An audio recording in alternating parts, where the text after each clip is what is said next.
Mm. Do you bleed green? Are you an ultimate Eagles football fan? Well, you're in the right place. Ready? Right. This is Birds 365, hosted by the new Mac and Mac, Jody McDonald and John McMullen.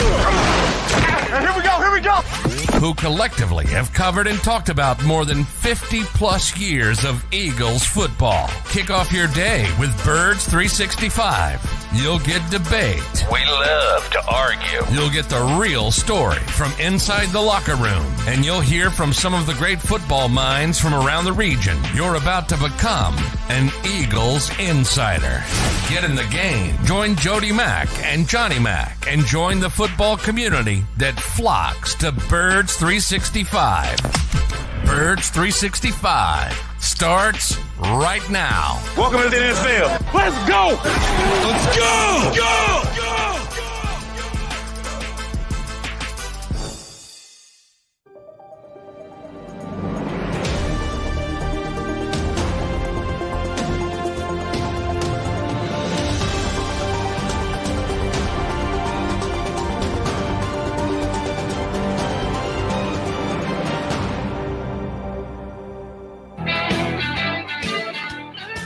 Good morning, football fans. Draft week is officially underway. We are now just 3 days away from the first card being handed in.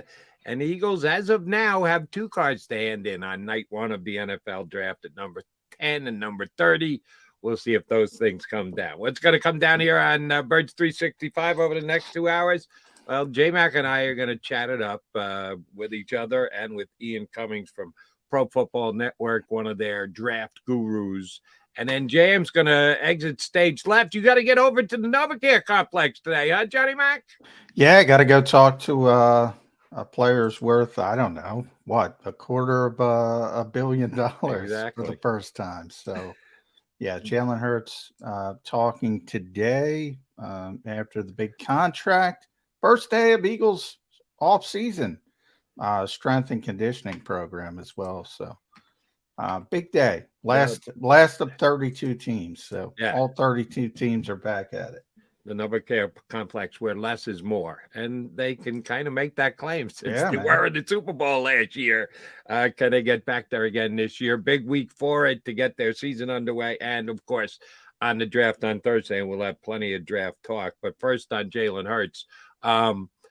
More power to him, and we all thought the contract would get done. The timing of it was something that we weren't exactly sure about. They got it done before the draft ever started, and as you mentioned, $250 million is a nice number to know and good neighborhood to be in.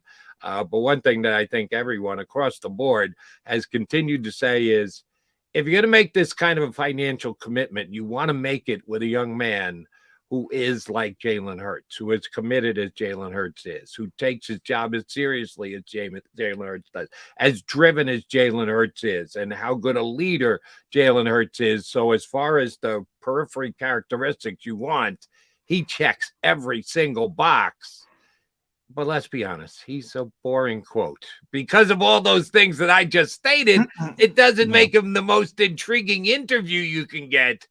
Will this be now that Jalen Hurts is scheduled to make $250 million. Will anything change in how he handles himself in front of you guys, the assembled Eagles media? Yeah, no.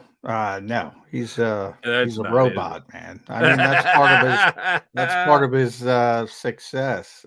He doesn't, unless you're looking for a T-shirt quote. Sometimes you get one of those, but now he's on point, and that's part of it. That's a big part of it. I mean, you just saw our the old defensive coordinator in Philadelphia, Jonathan Gannon, stick his foot in his mouth over the weekend. Oh, we're gonna get to Gannon. I thought we'd start with Hurts, but we'll get to that's a head coach. You know, it's not always easy to stay on point when speaking extemporaneously. As you know, Jody, you've been doing this a very long time. Sometimes things come out wrong, and not with Jalen, man. He's very focused. He's very on point. But you're right. I mean, you can't go off into meandering thoughts if you want to, if you don't want to get in trouble occasionally. So it's part of it. It's part of what makes him what he's turned into as a player. Not a big part, but I think it's, one of those aspects of discipline that sort of bleeds over to more important aspects of his development as a football player. I just think it if you're that disciplined in one aspect, you tend to be that disciplined in all aspects. Right. Here's where I was hoping to go with this. And here's the percentage chance, and I think it can actually go there. But we might as well try anyway. You or one of your other cohorts hopefully go down this road. Jalen, with the draft coming up on Thursday, Eagles having 2 first-round picks, wouldn't you like to see, nothing like a leading question, wouldn't you like to see them add like a significant offensive piece to make your life easier and protect their $255 million investment? The chance to Boy, you want to go down that band route. Nah, you never know. I mean, when the quarterback shows up, there's a bunch of people that show up that typically aren't there. So you never know what's going to come out of something. Just what I was talking about again. You never know what's going to come out of somebody's mouth, but he's certainly not going to answer that. He certainly knows. He's going to say, "Show me some Bijan." Yeah. I mean, today, not going to throw that up on a T-shirt. No. In fact, I think if you put the sodium pentothal into Jalen Hurts, he'd be in the same category as what I've been trying to explain. He'd be in the we don't need I don't want to hand the ball. I don't want to turn around and hand the ball off. If you put that true serum in him, he'd be like, the Eagles were the number 1 rushing team in the NFL out of 11 personnel last season. Number 1. It doesn't get better than that. Last time I looked, you can't. By what metric are you using to put them at number 1? They're number 1 in 11 personnel. When there's 3 just receivers, total rushing yards. Total rushing yards. When they're in 11 personnel, which is when they're spreading the field, which is where they're at their best, which is about sort of manipulating the numbers up front. We always talk about the +1 in the running game. That's where they succeed. They're number 5 in 12 personnel when it gets more condensed. When you have 2 tight ends, are still really good, but not as good because they don't have the same now. And that's why I had one scout tell me, you want to improve their running game, as silly as it seems, because it's already really good. Get another receiver or another receiving tight end, because you're going to manipulate the numbers. You're going to be able to spread the field. As counterintuitive as it is, again, other than the health standpoint, which is big, I'm not dismissing it, but the Eagles have said, I'm just going on the Eagles, and they've said it pretty consistently. We're not taking away a superpower. We're not paying them more to do less. They've said it pretty consistently, so I'm going on the Eagles here. You're as counterintuitive it is, whether you want to go to Walter Payton, Jim Brown, Bijan Robinson, or wherever you think it is. Just him turning around and handing the football off is not going to be as effective as what they do in 11 personnel now. That's been my whole point since the start of this sort of running back kerfuffle. And if you shot him up with the true serum, he'd be like, I don't want to do that. But he's not going to admit it either way. Every quarterback wants to drop back and throw it 50 times, so he would not be alone if that were what came out after a dose of truth serum. You're quoting stats and facts to me here, Johnny Mac, but that flies in the face of the fact that the Eagles are going to acquire Derrick Henry on draft night, and they're just going to pound the ball into the opposition. This upcoming. Well, all I said about that was that would be the least Eagles-y thing ever to acquire Derrick Henry. There's no truth to that. I give one fan credit because I've been, amazed at how many fans are obsessed with running back in the modern era, and forget about in the modern era in general, with this team that they watch, and yet they're obsessed with running backs. And forget about Derrick Henry. It was Ezekiel Elliott first, and then it was Dalvin Cook, and now it's Dalvin Derrick sandwiched Henry in the middle. Yeah. Yes, and now it's Derrick Henry, and Bijan's been overriding presence of it all. And I give one fan credit. He was joking a little bit, obviously, but he said, "Hey, they're always ahead of the curve. Maybe they're gonna trade for Derrick Henry and draft Bijan Robinson and turn football back into the 1970s." And I give him more credit than most. Look, they are what they are. Jeffrey Lurie tells you there are certain things, like when Jeffrey Lurie tells you what he wants this offense to be, he's not lying to you because he's been pretty consistent with it. When Howie Roseman tells you he's going to default to offensive and defensive linemen, he's not lying to you because he does it. I don't know. I mean, yeah, fantasy football, video games. I don't know. I don't know what to tell you. I'll get back to the drafting of a running back. And again, well on record here, I'm okay with Bijan Robinson if they take him at number 10. If they drop down a little bit, they get a little bit more value at it. Take him at 14 or 15. I'm okay. I think Bijan Robinson is going to be a very special player. I like Zach Charbonnet out of UCLA. I think he's going to be a second-round pick. If Howie can play the let's make a deal, move around the draft, get him at just the right spot, that would be my preference with their second-round pick, so they didn't have to use one of their 2 first-round picks to take a running back. So that's best-case scenario for me. But I'm a Bijan guy. I'm not saying you can't – oh, my God, there's no such thing as a running back taken in the top half of the first round. I don't buy that for a millisecond. Here's why I'll stick with that at least and dismiss Derrick Henry latest, the Viking guy second, and going all the way back to Ezekiel. I laughed when I read the Ezekiel Elliott thing. I actually thought it was funny because it was the most bold-faced maneuver I'd ever seen. He just wanted to put the Eagle name into the mix so the Cowboys would pay attention. So that I almost called you up on the Ezekiel Elliott thing just to do a special show to say no. To do it immediately. That had zero chance of happening. But at least with the guys who were in this year's draft, there's value. And you talk about Howie Roseman and coming forth and telling you exactly. He talks about value. Whenever you guys get a chance leading up to the draft, he talks about value. Well, you're getting a running back on a rookie deal who you can plug and play. There are running backs that come in year one, day one, NFL career, and are productive players. That makes sense. Getting a running back with all the tread off the tires, I don't care how good they've been, and they're making $7, $8, $9, $10, $11 million. That makes no sense. All it is name recognition, Johnny Mac. So I can't throw all the running backs into one big pot of stew. They're different. A draftable running back this year is one thing. A veteran running back, albeit has a resume in the National Football League, they're just not the same exact thing to me. And I think people that are trying to make it one big stew, I think are just absolutely off. They'll first of all, they've already proven, look, they'll start talking about running backs usually in the second round. They drafted Miles in the second round. They'll draft a running back in the second round.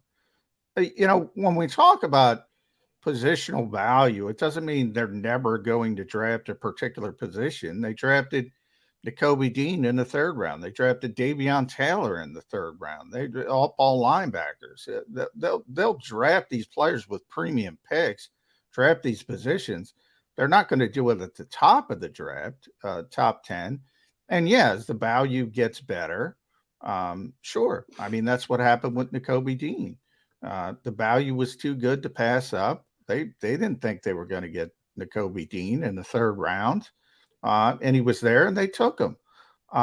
So it's not that they're never going to take these players. I mean, they've done it in the past. They'll do it again. I think they're going to draft a running back this week. I'm just not in the first round. I think they're going to add. I've been pretty consistent with that. You've asked me a number of times, he's going to lead the Eagles in carries. And I say it's TBD because he's not here yet. That's my thought. and it might be Rashad Penny if he can ever stay healthy. But my if you're asking me to bet, I'm going TBD. Right. But so you're right. But as far as the veterans, and I've heard, well, he'll be like LeGarrette Blount. What LeGarrette Blount cost the veteran minimum in May? Yep. Yeah, if they cut him, yeah, he might be LeGarrette Blount. And by the way, be a hell of a lot better than LeGarrette Blount. I don't know why these people conflate. This is Derrick Henry. This ain't LeGarrette Blount, who was a good, solid player. Even with all the tread, yeah, if he gets cut and he'll come in for the veteran minimum, which I can't imagine in a million years he would do. Sure. But they're not going to trade for him and add $10 million on top of it because you got to pick up the contract. And oh, by the way, he wants a new contract. He's like every other veteran player. He's got no guaranteed money left. He wants an extension. So, yeah, that part of it's silly. Same thing with Dalvin Cook. He's got a big deal. Look, if they cut him, if he's willing to come in and ring chase, yeah, it'd be a great fit. But that's down the road. Certainly not involving trades or anything of that aspect. And I will predict right now, I know it's floating out there as a rumor, Vikings are not going to cut Dalvin Cook. If they can trade him and get something for him, I think they would consider that. But they're not. Oh boy, I think they're going to cut him. You think they're going to cut him? All right. Well, they have no money. They have no money under the cap. They got to do something. They can't even sign the rookie class. So, whether it's Zadarius Smith or Dalvin Cook, those are the two players that people assume they're going to move on from. Yeah, they prefer to trade them. Maybe it's even an Allen Robinson like trade where they're paying some money to get out of it. Baseball sort of like trade, basketball like trade. But I don't think they can, and they paid the backup, starter money, which indicates they're going to move on at some point. And that's part of the problem because, look, they have a very young GM, not as savvy at this point as, say, Howie Roseman. So you've signaled to everybody you're going to move on. So why is anybody going to trade for the guy? They're just going to wait for you to cut him. All right. I think there are other moves they can and will make before they'll move away from Dalvin Cook. I know they've got their backup signed, but Dalvin Cook's still a pretty good player, except for one thing. Do you know who had more rushing yards last year than Dalvin Cook, Johnny Mac? Miles Sanders? That would be Miles Sanders. You know who rushed for more yards per attempt than Dalvin Cook? Yeah, Miles Sanders. You know who had more touchdowns than Dalvin Cook? Miles Sanders. And the Eagles let Miles Sanders walk out the door for a reasonable deal to the Carolina Panthers. So do you really see the Eagles paying a significant Nothing against Miles, who had a career year, though. But that's what I'm talking about with Jalen Hurts. All right, we all know Dalvin Cook is a descending player, but he's been a significantly better player than Miles Sanders over his career. If you put Dalvin Cook with Jalen Hurts, you're going to get better. You're going to get better than Miles Sanders because he's a better player. But that's my whole point. He's with Kirk Cousins, your guy, the potential Hall of Famer someday. Kirk Cousins is a drop back passer. Kirk Cousins is who you want Derrick Henry for. Jalen Hurts is manipulating the box, I don't know how many times I can say this. Jalen Hurts makes running backs better. Derrick Henry would make Kirk Cousins better. Derrick Henry isn't making Jalen Hurts better. Jalen Hurts manipulates the box, manipulates the numbers. That's why the Eagles were number one in 11 personnel running the football. They don't want to turn it around in a traditional running game and hand the football off to Derrick Henry. They don't want to hand the football off. They want to manipulate the front. And that's why Miles Sanders had a career year. And that's why the Eagles, by the way, made the right decision in letting Miles Sanders walk, because they will get to be determined. It might be Jacques Charbonneau, might be the kid from Pitt. It might be somebody else, and we're going to talk to Ian Cummings about it. They'll get somebody, and they're going to look like world beaters in this offense because of the offensive line and Jalen Hurts. And Ian is in our green room, and I thank him for his patience. I got just one more question for you, and then we'll get to my promise. Why didn't Miles Sanders have the career year the previous year with Jalen Hurts as a starting quarterback? Well, why didn't Hassan Reddick have a career? Why do people have career years? Well, Hassan Reddick was on another team. Jalen Hurts and Miles Sanders were teammates on the Eagles. But people have career years. Miles deserves a lot of credit. He had a very, very good season. But the Eagles, remember, the Eagles offense, even though Miles wasn't effective, the Eagles running offense as effective. His yards per carries were. The touchdowns were weird. They take him off the field. He didn't, that's kind of something that's, you can't count on. It comes into sometimes you have a big year, sometimes you have a career year. Overall, the effectiveness of the Eagles running game was still there. Was still there with Jalen Hurts. It's been off the charts since Jalen Hurts, the Eagles running game, since he's taken over. He's the key to it. He's the crux to it. Not the running backs. He's the crux to it. Johnny's going down to talk to Jalen Hurts today. I think he's starting well by overstating how good the Eagle running game was in 2021. And no, this past year was great. 2021, it was not comparable to 2022. I'm talking about in the NFL. They were a better team. I mean, they were the best team in the NFL for the majority of the year. They were 14-1. The year before that, they weren't as good. They weren't as good as a team. He was still finding his way, but they still ran the football effectively. They still ran the football very, very effectively. They were just a much better team this year. So, of course, everything went up. They're not getting 70 sacks this year.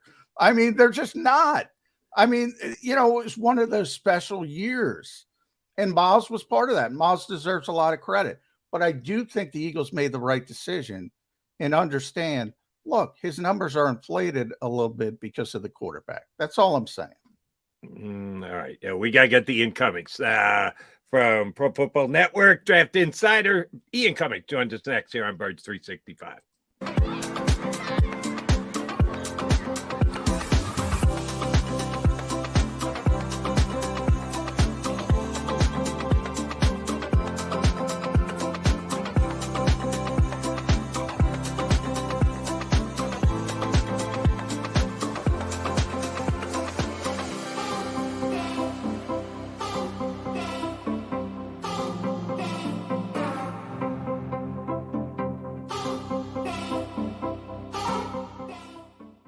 Imagine for a moment that you went to work today and when you came home, you were catastrophically injured. Your life and your family's life. That's what happened to union construction worker Mike Little. I was scared of what the end was going to be, but to be 100% honest with you, I knew I was going to be all right just by talking with Brian. In my heart, I just knew everything was going to be all right. Call the firm and find out why they say, "We got this." Call 215-458-2222. Heading down the shore, have a ball once more. Here, imaginations run wild and time stands still. Because here, you can find the best of the Jersey Shore, all on one 5-mile island. So leave the old you behind and get lost in the woods. Wild, wild, wild wood days.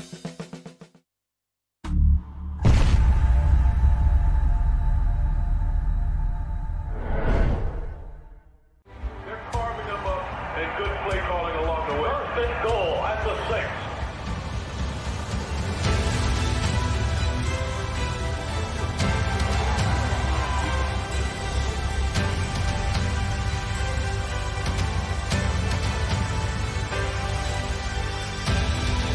On the field of life, First Trust Bank is there for you.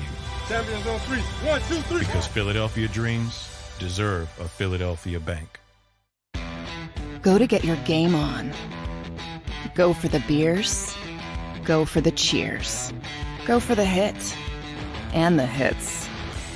Go for the stakes and the stakes. Go to get your parlay on. Go to get your party on. Go for the scene.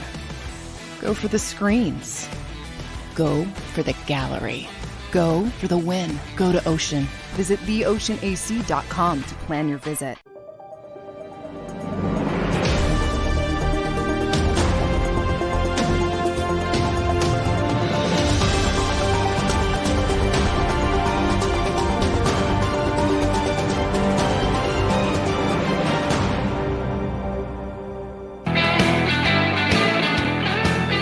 Birds 365 on the first day of draft week. We are getting that much closer to the NFL's draft on Thursday night. And here to help us break it down is a guy who does it day in and day out for Pro Football Network, Ian Cummings, who has jumped on with us previously and always done a great job. We have faith he will do so again today. Ian, very simple first question. What did you score on the S2 cognitive test? Because now 100, obviously. No, I don't know, man. When did it become mandatory that everyone who even mock drafts for a living must take this test to see how cognitive they are? I'm sorry. This is making me crazy the week before the draft. Mm-hmm. Give us your thoughts on the test, how it's implemented, how it should be judged, what piece of the puzzle it is. This stuff is just absolutely nuts, if you ask me. Yeah, it's been a lot to handle, especially in, the week leading up to the draft, right? 2 weeks away from the draft. It's a little too close, and it feels almost like, we know it's smokescreen season. We know teams are releasing certain tidbits of information for certain reasons, right? So it's tough to take it at full stock. But it's also interesting because we know that there are results going back to Drew Brees, right? We know that they've been doing it for a while. Can I take a time out here? And I don't want to get too sidetracked. Supposedly this test was created 7 years ago. Mm-hmm. So Drew Brees took the test in his 13th year in the season? Yeah. Do I care what his number was, what his score was, if he's taking it at age 35 after playing 13 years in the league? Yeah, it's one of those things where, that's an element too. Like sometimes guys take it after that and they've had time to kind of hone their skills in the league, like you said. So in the heat of the moment. So it's tough to take it at full stock, at full face level because of that, man. But I think it is important to at least consider it, right? I don't want to toss it off to the side completely because cognition scores, Brock Purdy scored the highest score last year, and he obviously, did pretty well in that San Francisco offense. Now, it's also important to note that San Francisco offense is very quarterback friendly. I mean, we've seen, mid-level quarterbacks succeed because Kyle Shanahan is so good at crafting that kind of offense. So there are so many different variables to take into account. And with CJ Stroud in particular, it's been very, very overwhelming because the tape is vehemently against any conclusions that you would draw from his S2 score. People look at the S2 score, the rumored S2 score. We don't even know if it's confirmed. And they say, oh, he's not a good processor. Well, on tape, he's probably one of the best processors in this QB class. He's very good at anticipating windows, very good at reading coverages and, keeping his eyes downfield and making quick decisions. So, I'm not sure how much stock to put into it. You don't want to disregard it entirely, but it is just a piece of the puzzle, and it's important to keep that universal worldview on hand here. Yeah. Well, I think, you can't leak the Wonderlic scores anymore, Ian, so they found something else to leak. as you read. That's how I look at it. Yeah. Yeah. I don't want to call it a grip, but it's kind of a grip because, as you said, it's not the test. I mean, I'm sure they did a wonderful job. A couple Vanderbilt neuroscience guys, I'm sure they did a wonderful job trying to create information. And the thing with information is that teams can weaponize it, exactly. Exactly. So you have to be careful. Yeah. So, we laud them for the predictive model, but I'm with you. I have to take it all with a grain of salt. I did joke that I scored 11 billion on the S2 cognitive skill. So we'll see. I don't want to brag, but we'll your thoughts on this, since we're talking quarterbacks, and obviously that's very important here for Philadelphia, not because they need a quarterback. They just paid a quarterback $250 million. But the more quarterbacks that go in that top 9 pushes the better positional players down the board. You mentioned silly season. Now there's talk, hey, somebody's looking up to trade the 2 to get Will Levis. He might go outside the top 10. Where are you with this quarterback class, specifically that top 4? And even Hendon Hooker, if you want to throw him in. Yeah, my conclusion from the tape, my personal individual conclusion has always been that those top 4 are worthy of consideration in the top 10. I think Bryce Young, it pretty much looks like he's going to go number 1 at this point. CJ Stroud is my personal QB1, even with the S2 score. It's one of those things where you're going out on a limb. But here's the thing. I'm not there with you, buddy. I've been since last year's draft. Yeah, you and I are going to live and die with CJ Stroud. I'm good with that. Hey, here's the thing, though. They're basically QB 1A, 1B, and 1C on my board. They're clustered together at the very top. Stroud, Anthony Richardson is QB 2, and then Bryce Young is QB 3. But, I would be good with any of them at number 1 overall. I think, there's arguments for both. Stroud, again, has the natural talent, but he's also a very good processor, the most accurate and precise QB in the class. Richardson's tools are out of this world, and he's shown flashes of the necessary processing capacity in a small sample size. So again, the talent is worth investing in. And then Bryce Young, the size is an issue, but when it comes to having that it factor and staying composed in chaotic situations, there's no one better than him. So I think all three of those guys are worthy of top 10 consideration. And if they fall to a certain point, you have to ask yourself as a team, if I can upgrade at the quarterback position, would I benefit from passing on this guy? And what if he goes on to pan out, right? It's a missed opportunity for you. So I think, especially in A-Rich's case, because the tools are just so astronomical, it's one of those things where if you pass on him, you might really come to regret it down the line. So, and then even Levis, he's got a rocket arm. You definitely didn't see the type of linear progression that you wanted to see from him in 2 years, but there was some instability in that Kentucky offense too. So, you don't want to make excuses for him, but you do need to take the context into account too. Bottom line, we know he's smart off the field. We know he can learn, right? So it's one of those things where if he has the necessary talent and the necessary toughness, again, get him in that room. I think at a certain point, the Titans to me at number 11 feel like it's floor. We've been hearing that they are considering trading up for QB. So if a QB falls to them without having to trade up, that seems like a home run for them. But I think all four of those guys are worthy of top 10 capital. Hendon Hooker, to me, is not a first-round pick. I would take him on mid to late day 2, but I think people are kind of extrapolating the production a little bit too much. To me, he's coming from a very simplistic offense. He's older, right? So it's not an issue of the age, but he might be set in his ways a little bit from a developmental perspective. So, you need to take those things into account. But as far as the QB class goes, I think 4 should go in the top 10. Will 4 go in the top 10? We'll see. The draft has a way of surprising us, but I think that's how it should be if you value the QB position and talent at that position. Older and injured with Hendon Hooker, and I know that they believe he's going to come back and be exactly the same, but that's a little risky to be using a first-round pick on a guy who's coming off as severe an injury as the one he suffered. Sure. All right, I want to keep the quarterback conversation and bring the Eagles into it. Completely hypothetical question, because I'm going to ask you about a potential pick that the Eagles don't even have yet. 5th round. The second round of day 3 in the NFL draft, which of course the Eagles don't have a 5th round. They don't have a 4th to trade back from. They don't have a 6th to trade up to. So we're talking about as hypothetical as it gets. But if Howie Roseman does his draft day thing and adds and swaps and picks up picks, someone in about the 5th round, a backup quarterback. Jalen Hurts just became a $250 million guy who was drafted as a safety net for Carson Wentz. Did okay a couple of years later. And I'm not suggesting this next guy, 5th rounder, as compared to a second, will do the same. But the Eagles have a track record of picking a quarterback who is their safety net, who they think they can develop in the quarterback factory. Who's the best guy to fit the Philadelphia Eagles as they are, you think will be there in the 5th round? Yeah, that's a good question. I think part of it does depend on how the board falls in day 3. Some of these guys that I'm going to mention could go in round 4, right? So especially on day 3, the valuation tends to be a little, spread out more, right? A team might value one guy in round 7, but if another team values him in round 4, that's where he's going, right? So, it's tough to take in a lot of variables, but 3 guys that come to mind for me right off the bat: Jake Haener from Fresno State. This guy's a gamer. 2 of these guys are really gamers. They all have competitive toughness. I think that's one thing that you really look for in a backup. That's one of the prerequisites for me.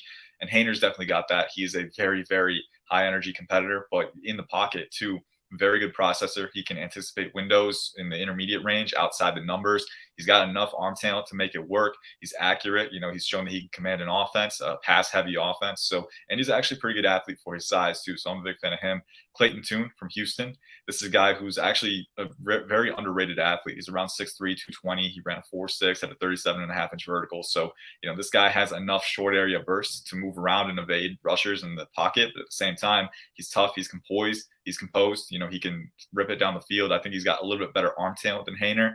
And, he's, again, that guy who just comes in and he is a gunslinger. He's willing to sell himself out for big plays if you need him to.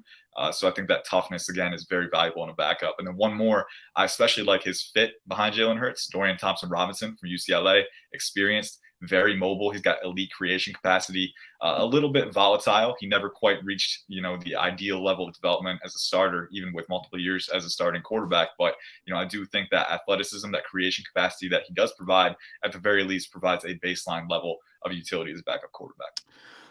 Yeah, I love Dorian as well for the Eagles.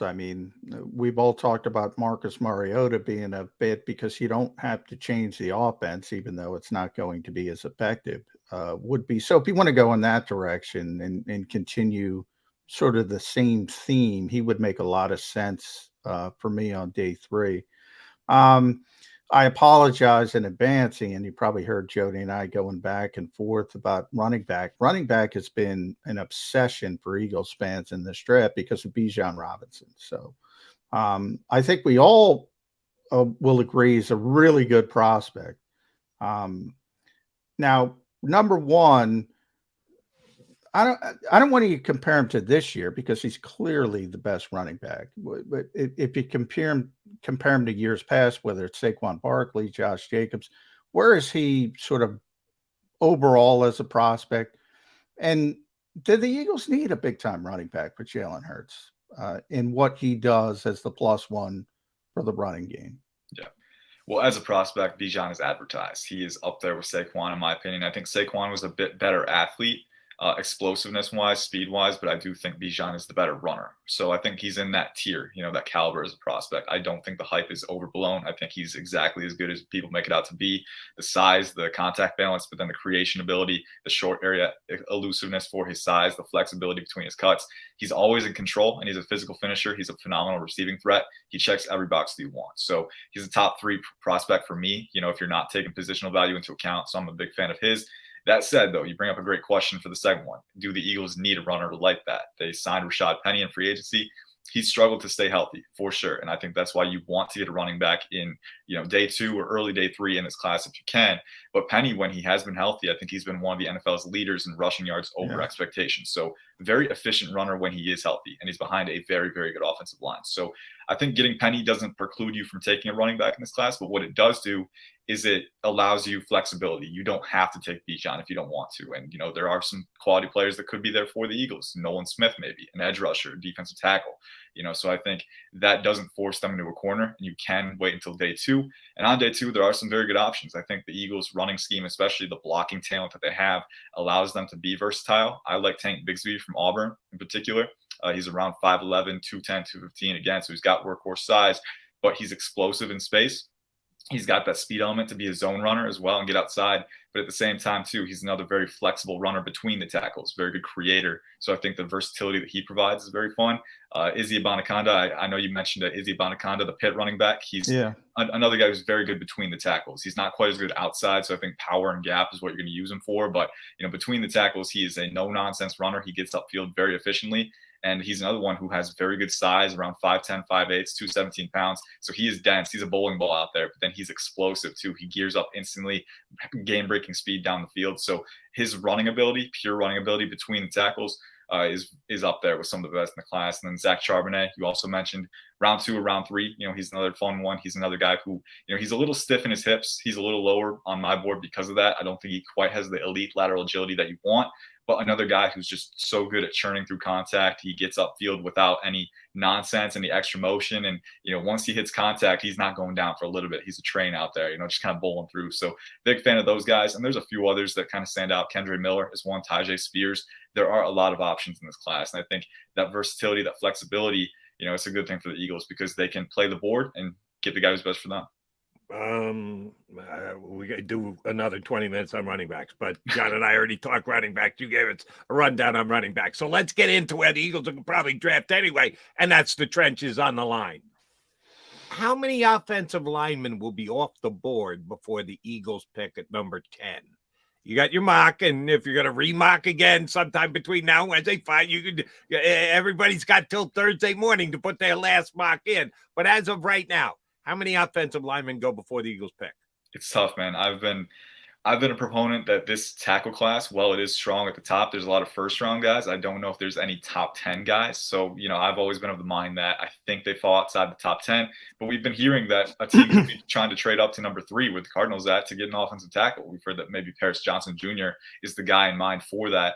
I think you have to look at other positions when you're considering this. I pencil in the Lions as either Jalen Carter or corner at 6. Maybe Jalen Carter for the Seahawks at 5. Tyree Wilson, Will Anderson. We know that they're probably going to go top 10, and then maybe 3 or 4 quarterbacks too. So I don't think there's a lot of room for more than one offensive tackle to sneak into the top 10. I think there could be one potentially.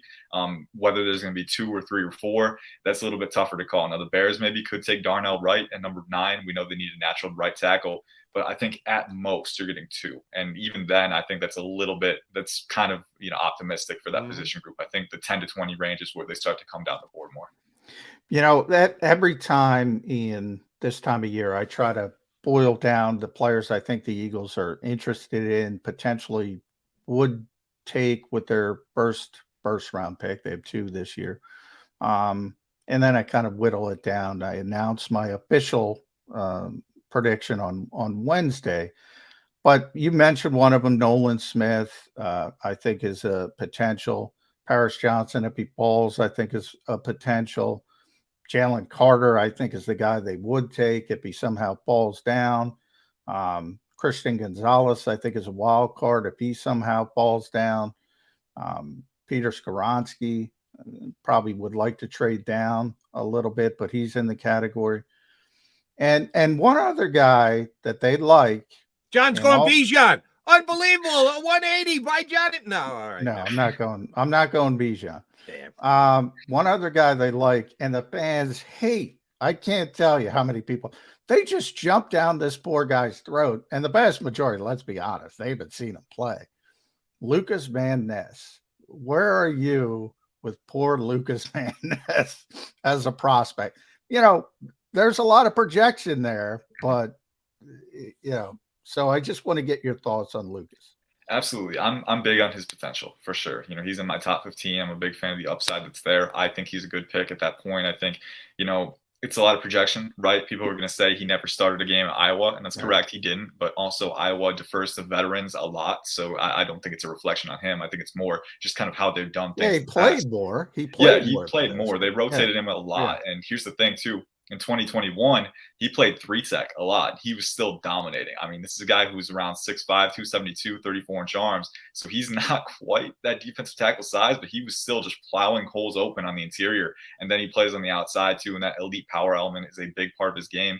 I think he's still 21 years old. So he's got that size profile, that elite size profile. He's very young. I think there's still a lot of room for him to keep trending up and developing.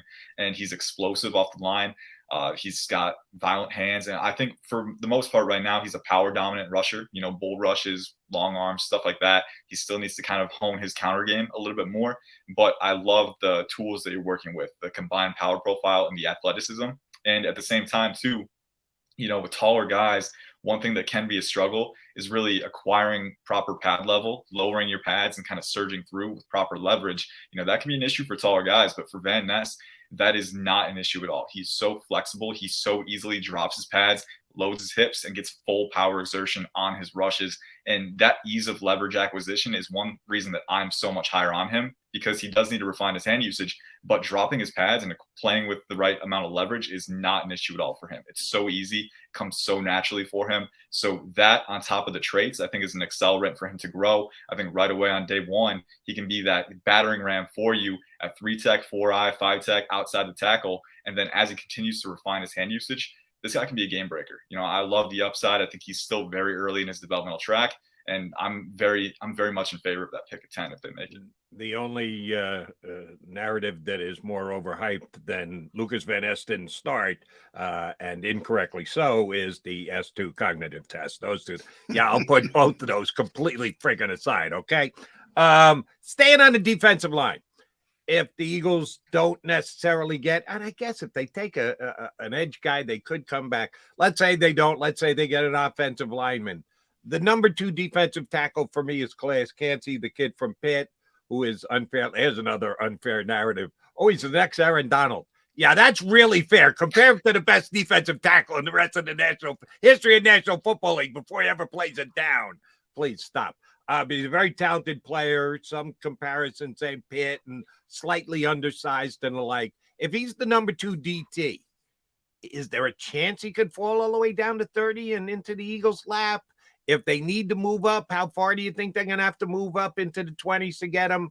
How do you have Calais Cam ranked coming into this draft, the Pitt DT? Yeah, he's been, man. I mean, you mentioned expectations. People look at the Pitt logo on the helmet and then look at the undersized frame. It's like, oh, he's Aaron Donald 2.0. It's like, Yeah. no, come on. Like, let's It's one not thing. there. Yeah. I try to He's stay away fair. from same school comps for that reason because it can Exactly. put unfair expectations on players. But I think with Calijah Kancey, you know, he is a very good football player, and I feel like we need to start with that because anytime you have a massive outlier like this, you need to know, is he athletic enough to counteract that? Is he good enough at football to counteract that? And I think he is. He's a very explosive athlete off the snap. I mean, he broke the DT record for the 40-yard dash. I mean, unless you count Adebawore from Northwestern, you know, which I count him. I love it. I gotta play back you pronouncing his name because I've had a lot of practice, man. Yeah. I've had a lot of practice. Give it to us one more time. Adebawore. Yes. He goes by Tommy. So I mean, if you want to stick with Tommy, He goes by what? Tommy. Tommy? Yeah, Tommy, can you hear me? Really? Oh, that's great. We're calling him Tommy from now on. There you go. That's easier, right? But going back to Calijah Kancey, I mean, he's a massive size outlier for sure. I think he's in the second percentile in weight, the first percentile in arm length, right? So even Aaron Donald, he's undersized, but his arms are over 2 inches longer than Kancey's, I think. So, you know, he's working with more leverage and lever power with those arms. I think with Kancey, it's going to be, you know, a bit of a transition for him going up against stronger interior blockers. You know, I think you need a nose tackle alongside him to encumber those double teams and free up one-on-one opportunities for him. Luckily, the Eagles have that in Jordan Davis. But that said, I think Kancey, you know, he grades just outside my top 30. So I wouldn't take him in the 20s to 30 range. You know, I would wait a little bit longer. I would take Adebawore over him just because I think the tools are a little bit more superior on the 3-tech spot. But Kancey, you know, he's explosive. He's incredibly flexible. He's twitchy. He's got violent hands. You know, what he lacks in length, he makes up for with that violent hand usage, a very, very vast pass rushing arsenal. You know, I think if you're going to make Kancey work, you need to be flexible with him. You know, play him alongside that nose tackle, isolate one-on-one opportunities, maybe move him out to 4-eye and 5-tech on some snaps. You know, I think you need to be flexible. You need to be open to moving him across the line and putting him in advantageous situations. You know, it's a little rich for me. You know, I would wait until 30. That said, I don't know if he's going to be there because there are some teams who are very high on his ability as a football player. So I think, you know, it's going to be tough.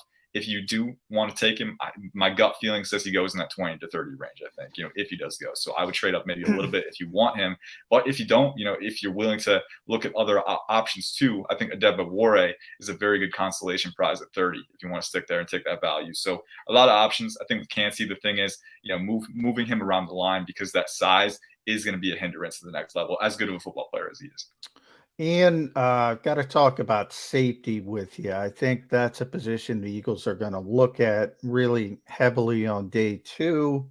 You know, every year there's 3 longtime scouts I talk to that have been very nice to me, and they give me sort of their top 10 at every position. And boy, I've never seen such wild disparity at the safety position this year. I mean, some guys like one guy and another guy hates him. It's wild. You usually have more sort of consistency other than Brian Branch. I think, you know, he's clearly at the top. I think he's a perfect fit for what the Eagles do, but I don't know if they're going to be in a position to get him. So if I ask you, I need a safety for the Vic Fangio scheme. So coverage more than, you know, run support. You got to be able to mirror, play a little bit of slot. You don't have strong safety designations. It's pretty much interchangeable. Other than Brian Branch, who fits that definition the best? Yeah, it's a tough one, man, because I do think, you know, playing a little bit of slot, having the versatility to play in that role, if that's what you're looking for, I mean, this class does have a lot of that too. You know, I think this class, and that's kind of the reason that evaluating this class has become so difficult because so many of these guys did play a lot in the slots. Now you wonder, all right, well, can they play too high? Can they manage space? Do they have some single high experience, right? So, you know, it's tough to parse through that, but, you know, I do think if that's what you're looking for, this class definitely has it. I look to Illinois. There's 2 candidates for me, Jartavius Martin and Sidney Brown. I think both those guys could fit that definition. Both guys played in the slot at times. I think Martin a little bit more than Brown. Brown was more roaming in the box at times, so I think Martin might be a better fit for you. But this is a guy who's long. He's wiry. You know, he's explosive, very twitchy athlete who can match guys out of the slot and cover them upfield. He's got recovery speed, very good playmaking instincts.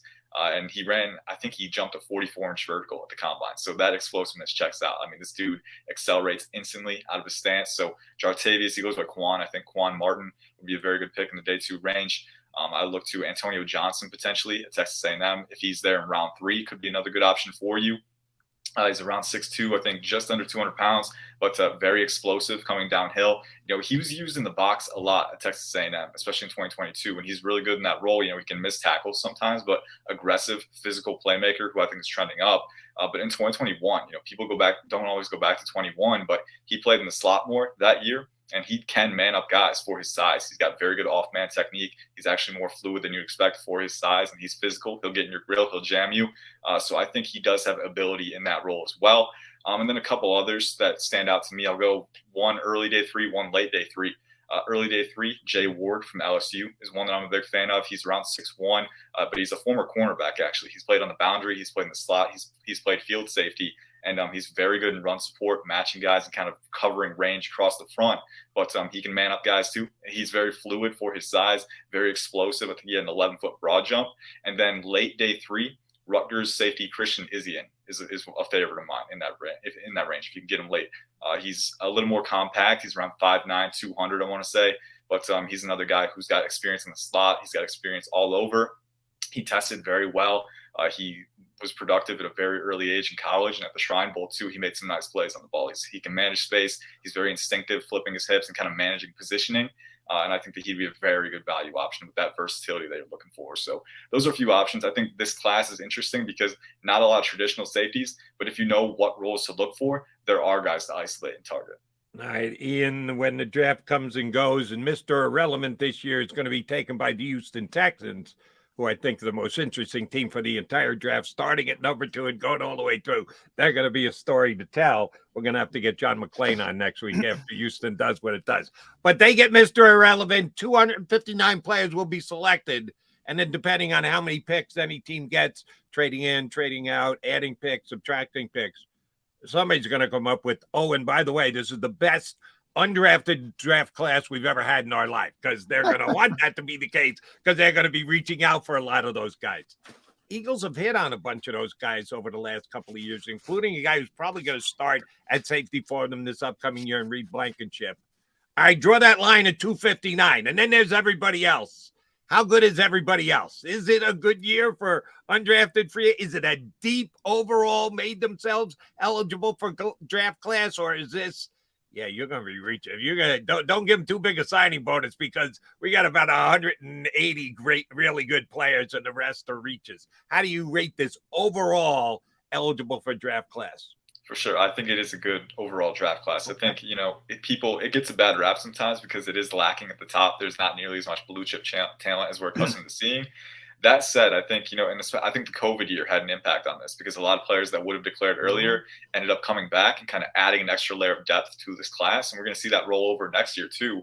But we're seeing a much deeper class. I think what it lacks in blue chip talent, it makes up for with depth in that 200 to 300, even 400 range. So, I think people don't always realize how small of a number 259 is. I mean, there's 259 picks, but there are a lot of draft eligible prospects in this class. And, there are good players who are going to go undrafted. And so there's always opportunity there.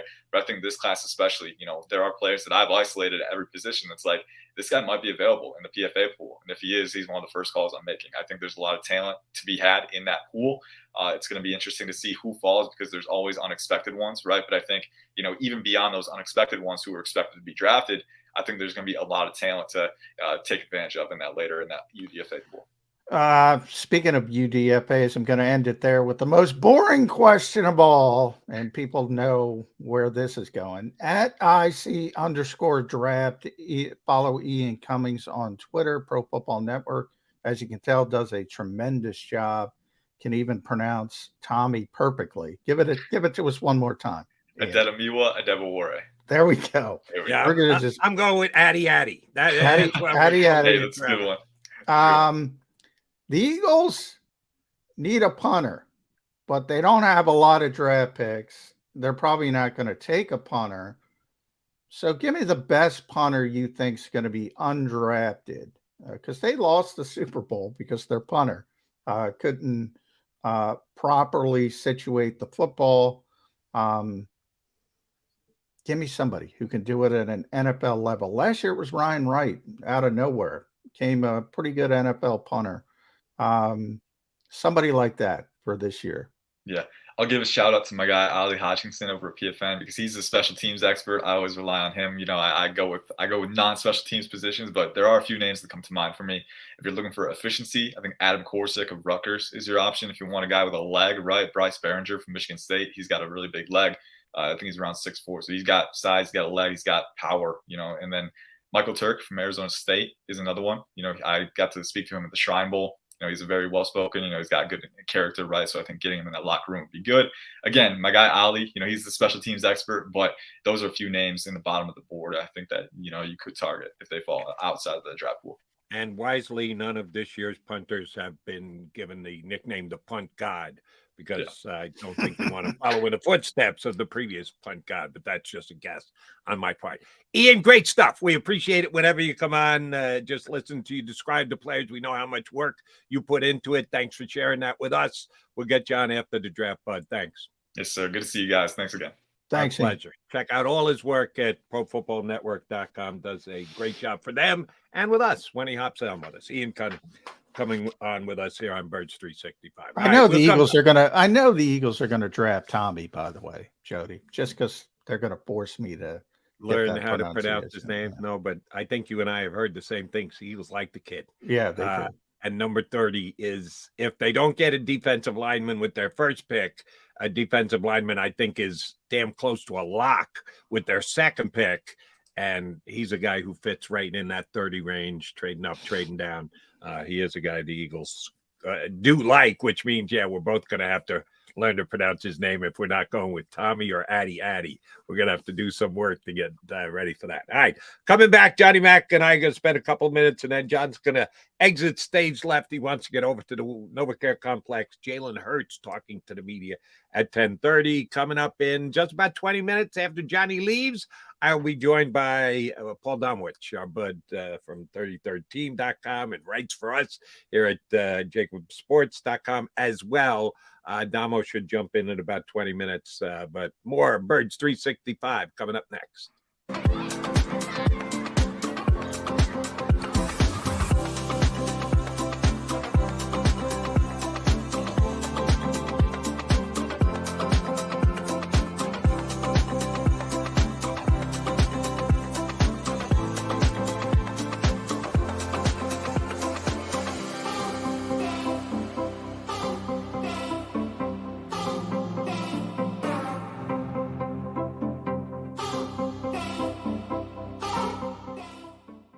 Imagine for a moment that you went to work today and when you came home, you were catastrophically injured. Your life and your family's life. That's what happened to union construction worker Mike Little. I was scared of what the end was going to be, but to be 100% honest with you, I knew I was going to be all right just by talking with Brian. In my heart, I just knew everything was going to be all right. Call the firm and find out why they say, "We got this." Call 215-458-2222.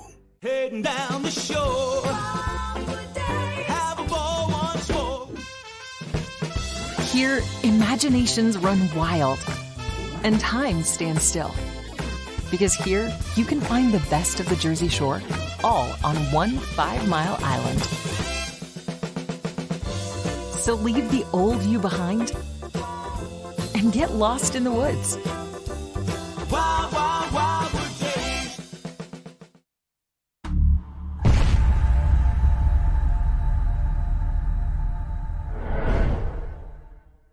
They're carving them up, and good play calling along the way. First and goal at the 6.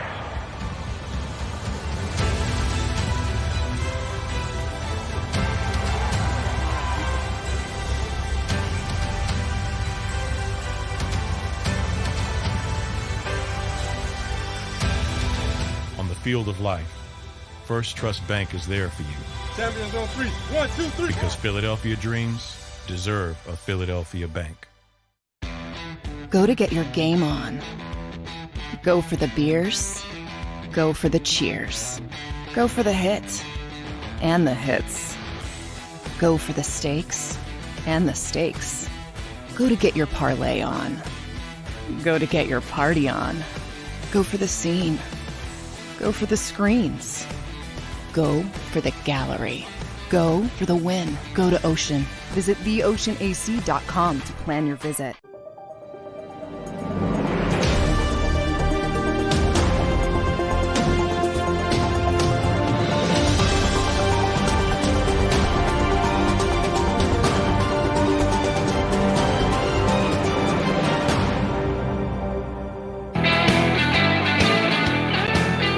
You got your Maga Mac guys here on Birds 365. Johnny Howie number 2 coming your way. Johnny Mac's going to exit stage left and get down and get some questions in for the new $250 million quarterback for the Philadelphia Eagles, Jalen Hurts. He's going to address the media coming up about an hour and a half from now. So Johnny Mac is going to head on down there, and we'll have that much more to talk about on tomorrow's Birds 365 after Jalen speaks. Do want to run this one by you, John, and also for all our streamers. We got over 400 people streamed in. Thank you very much for doing so. If you want to hit the like button, you can. I feel bad begging and asking people to hit the like button. I know that it's part of the business and it's going to improve our, what is it called again, John? We need to upgrade our algorithm. Algorithm. Yes. Yeah. Algorithm. Stuff still goes over my head. Just hit the like button. You're there anyway. Just hit it for us. Right. It's not like we're going to charge you to hit the like button.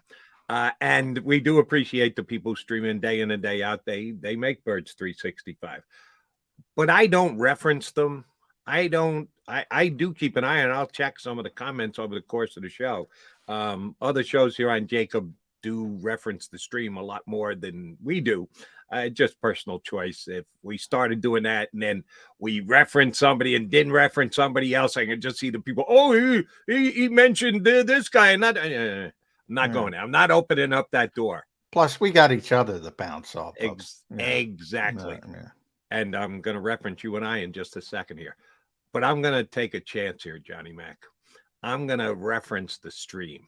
I'm going to ask them to give us their thoughts on something I'm going to put out there into Eagle Universe here in just a second.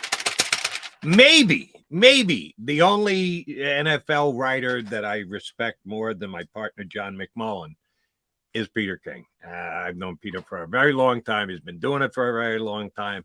I think he's got more gravitas than any other football writer in the country. Just my personal opinion. Peter King 1, John McMullen 2. Peter came out. Peter, if you're running second to Peter King, that's a pretty good position to be in. Peter came out with his mock draft on the Pro Football. By the way, real quick before you jump in, that's one of the ones I pay close attention to.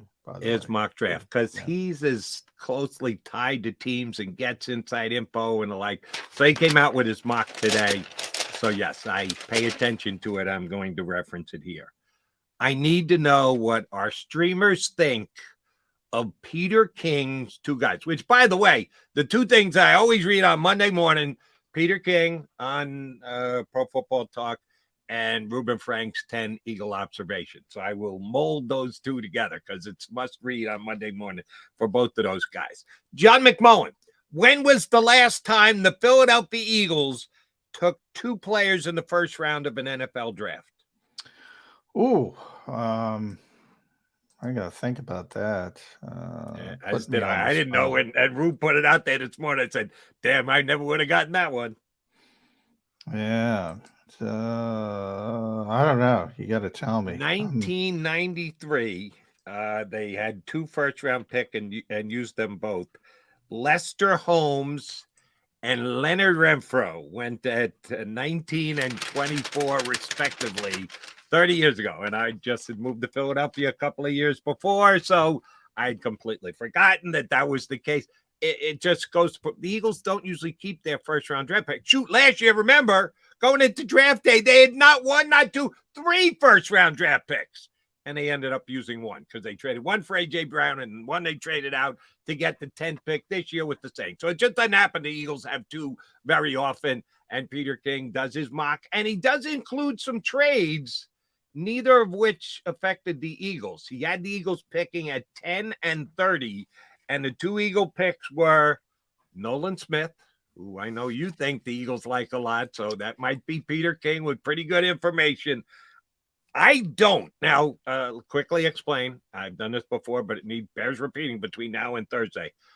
My issue with Nolan Smith is I think he's repetitious. I think he's a lot like Hassan Reddick. I think they're two very similar players, and if you're bookending those two guys, the Eagles, for me, if they've only done one thing this offseason that hasn't gone well, it's that I don't know that they're as good a tackling team as they were last year. And now you're bringing in another smallish, not great against the run, but a great speed rushing outside pass guy. I think he's a very good player. I think he merits being taken in the top 10. I just don't think he's an Eagle fit, but that's exactly who Peter King has him taking at number 10. And at number 30, Jahmyr Gibbs from Alabama. So those of you who want Bijan Robinson, the Eagles are getting the guy that most people have ranked as the second best running back in the draft. I have him third behind Charbonnet from UCLA, but that's my rankings. If the Eagles come away with Nolan Smith and Jahmyr Gibbs, what do you think, Eagle Nation? Feel free to jump on the stream and tell us, because one thing I love about our stream with John, they're opinionated. They've got fact. They got figure. They've done their draft homework. They know who the best players for the Eagles would be. Peter King's a pretty good source, and those are the two guys he thinks they're taking. You like Peter's picks, yay or nay? I think Nolan Smith is really in the conversation at number 10, especially if things shake out the way Peter thinks and Jalen Carter's gone, which, I think so as well, that he won't make it till 10. He's one of the players they would consider there. And I'm with you. I talked about it all last year. They just don't care. I mean, to them, it's about they don't see it as redundancy because they want to come at you in waves with the pass rush. So it's about having 4 edge rushers. Remember, Josh Sweat's in the conversation as well. Brandon Graham is still here. They want pass rushers, and when they want pass rushers, and this speaks to Hassan Reddick and where they hit the nail on the head. He's not only a good pass rusher, he wins quickly. They want guys who win quickly because the league is trending towards quarterbacks getting the football out really quick. They just get it out, might be a bubble screen, might be balls coming out. And so their thought process is you don't only have to win, you have to win quickly. And that kind of defines Nolan Smith. They just don't care about the running game. I mean, I don't know what this. That's Jordan Davis's job. All right, Jordan Davis. And Jordan Davis got the weight of the world on his friggin' shoulders. He's gonna have to stop every running play, every game for the Philadelphia Eagles this upcoming year. Talk about being unfair to a guy. They're putting it all on his plate. Yeah, and he's got to tie up blockers and make sure people stay off Nakobe Dean and. Hopefully, our team's going to quadruple team block them this year to leave enough guys open for the Eagles to make. I'm wondering, but nobody's. I shouldn't say. At times they get hurt in the running game. I mean, you saw it in the Super Bowl, but they just don't seem to care.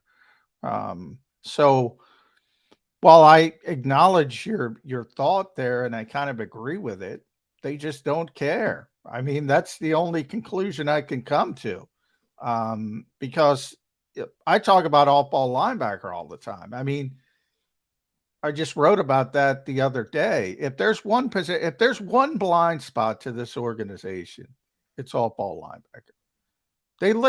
People talk about running back all the time.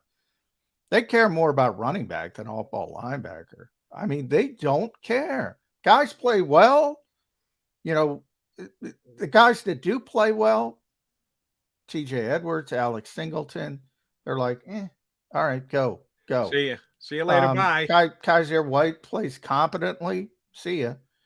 And the LJ Forts of the world, the Eric Wilsons of the world, the Corey Nelsons of the world, the Paul Warlows of the world, they seem to forget that. And they're like, well, anybody can do it. Right, plug someone in. I think it's a blind spot. I really do. I think it's a blind spot for the organization. They generally do things. They generally make good decisions. I always say I think they have a blind spot at off-ball linebacker. Now, hopefully, Nakobe Dean, fell into their lap. Hopefully, he turns into a star player.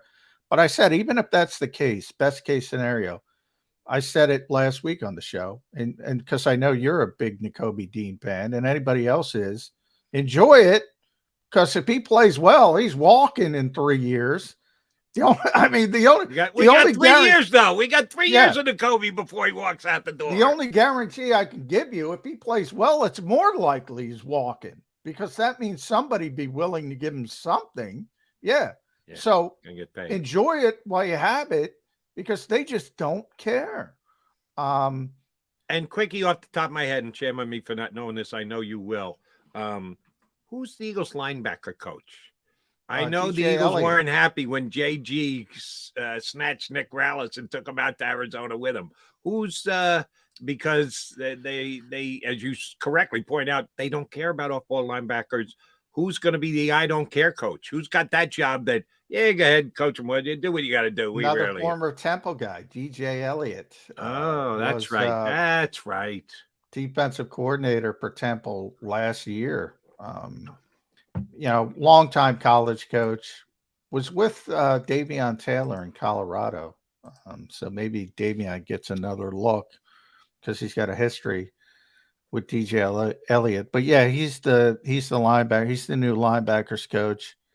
And, he's going to have to work miracles. I mean, and this is not a good all-ball linebacker draft to begin with. So, there's the kid from Iowa, Jack Campbell. He's not their type of linebacker. He's a big 245-pound sort of old school linebacker. Speak of size, I mean, Nakobe Dean and Nick Morrow. I mean, they're both under 220 pounds. When you talk about stopping the run again, the one guy, Jody. Now, this by no means is a complete list, but I got like 42 or 43 players that the Eagles visited with, either the top 30 visits or virtual meetings, things like that. One was an all-ball linebacker. 1 out of 42. One. And it was the kid from Cincinnati. I'm looking it up. Ivan Pace Jr. And he's 5'10". Now he's got a little bit more weight. They list him at 230, 231. I don't know what the hell they're doing. I think it's a blind spot. I really do. And it's a changed blind spot because they have a new defensive coordinator. I need to know, over the past 24 hours, have you sent out a text, WTF, and sent it to the former Eagle defensive coordinator? Did you specifically text Jonathan Gannon, who called you and all your brethren, the Philadelphia Eagle beat media, who week in and week out were calling for his firing? Did you send off the WTF text to I did not. I wasn't as upset about it as evidently some other people were. Because I think I was texting people with the Eagles about it. I think Jonathan was conflating, obviously, your old buddy from WIP and the some of the fan reaction to some of the media reaction. But what I will say about this with Jonathan Gannon, he probably was not cut out for Philadelphia. I mean, what it told me was, despite the fact that he said he didn't hear it, he heard it. That's so readily apparent now. Yeah. It's funny. Yeah. And you can't let that stuff bother you. I mean, I always talk about Howie and the tinted windows. I mean, these people are vicious. You should see my hate mail, Jody. I mean, if you're going to take these people seriously, and I'm not saying all fans, I'm saying people that act in that manner. A percentage, sure. Yeah. I mean, you're not cut out for it. But now that he's a head coach, you got to tighten that stuff up, because people are going to parse your language. And that's what, people did here. And some of the guys were upset about it. And, we certainly never called him to be fired. And I was texting with one of the Eagles PR people, and he said, no, he liked you guys. And he was speaking about the B crew. And again, I think he was conflating, to be honest, Angelo and people like that who did. But, when you start talking about 9-0 and you're 8-1 and plus 30 in sacks, and you led the NFL in sacks, but you're a plus 15 at the end of the season. Nobody's plus 30. All these wild and people calling for your job at press conferences, which are public record. We don't call for people's jobs at press conferences. It's never happened in the past. It's never going to happen in the future. You can't do that as a head coach. You can't. And so he's got to tighten that stuff up. I'll be honest. I don't know the answer to this. If you do, please share. I just saw the clip of him bad-mouthing the Philadelphia media. I didn't see the lead up to that in the press conference. I didn't see the after effect. Was it something that just set him off, that made him nuts, that made him go out there on a limb that he had no right being on? No, he was asked about how difficult it was to deal with the media in Philadelphia. So it was a very leading question. I wouldn't say leading. He was saying, I think the original question was how comfortable you are with the media. And then it became how difficult was Philadelphia. And Philadelphia is difficult, by the way. It's way more difficult than Phoenix. It's way more difficult than the average NFL city. It's way more, even New York, because New York is sort of split between the Jets and the Giants. And the Eagles say this all the time, and they're true. They have the largest media contingency in the NFL. And it shouldn't be. It should be New York or Chicago, but it isn't. It's Philadelphia. And it is difficult. But, man, for the most part, we're fair. So, yeah, I take exception to that. But I also know he was conflating it with talk radio and things like that. Yeah. And while you already started down this road, John, I'm going to push it further. He's now an NFL head coach. You can't conflate like that. You can't make that mistake. He's just getting his feet wet in the pool, and he's already stepped in it. You got to be better than that, John. You're going to be running the National Football League team. You can't do it. You can't do it. I'm 100% with you. You can't do it, and he did it. And guess what? If he did it here, he'd really be getting killed. He'd get crushed. Yeah. But clearly, he's probably better. Well, he's better off. He's a head coach in the NFL. But, I mean, it's a difficult market. And was it fair? No. I was fair to him before this. I'll be fair to him after this. He was here for 2 years. He had 2 top 10 defenses, one with lesser talent, one with significant talent. If you want to go back to the glory days of Jim Johnson, I think he had 2 top 10 defenses. So, I mean, is it fair, the criticism he received? Probably not. But you got to be better than that. You're a head coach in the NFL. Yes, he does. I know you got to run. You're heading over to take part in the Jalen Hurts press conference. Yeah. See if he comes in with presents for all you guys. If they got extras, great. He's going to Oprah us. You get a car. Underneath the seat. Make sure you check underneath your seat when you sit down today. Yeah. And if you got an extra T-shirt or whatever left over, make sure you bring one back for your buddy Jody Mack. All right. Yeah, I'll ask for the loan off the record. John McMullen. Domo, it's good seeing you, buddy. I see you in the green room. I got to run though. He's ready to go. Domo is going to keep me company for the final 40 minutes of Birds 365 here today. Johnny Mack and I will be back tomorrow. Safe travels over there to Novacare Complex. But all right, thanks, Jody. Coming back, Paul Domowitch, 33rd team, and right here on JAKIBSports.com, outstanding NFL writer for, a long period of time. Like me, Damo's old, but us old guys know what we're talking about. We'll prove it to you next year on Birds 365.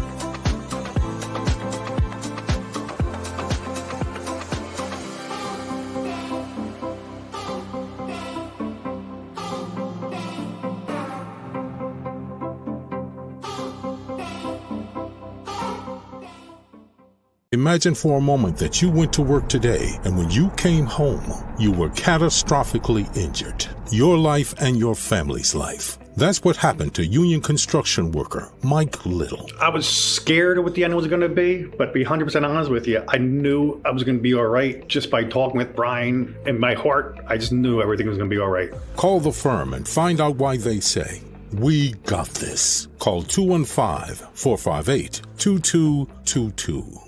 Heading down the shore. Have a ball once more. Here, imaginations run wild and time stands still. Because here, you can find the best of the Jersey Shore, all on one 5-mile island. So leave the old you behind and get lost in the woods. Wild, wild, wild wood days.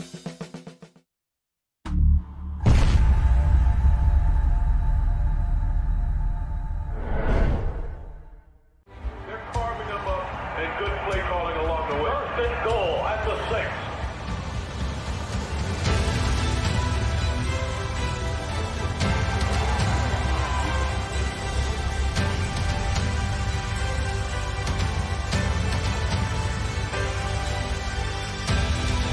On the field of life, First Trust Bank is there for you. Champions on 3. 1, 2, 3. Because Philadelphia dreams deserve a Philadelphia bank. Go to get your game on. Go for the beers. Go for the cheers. Go for the hit and the hits. Go for the stakes and the stakes.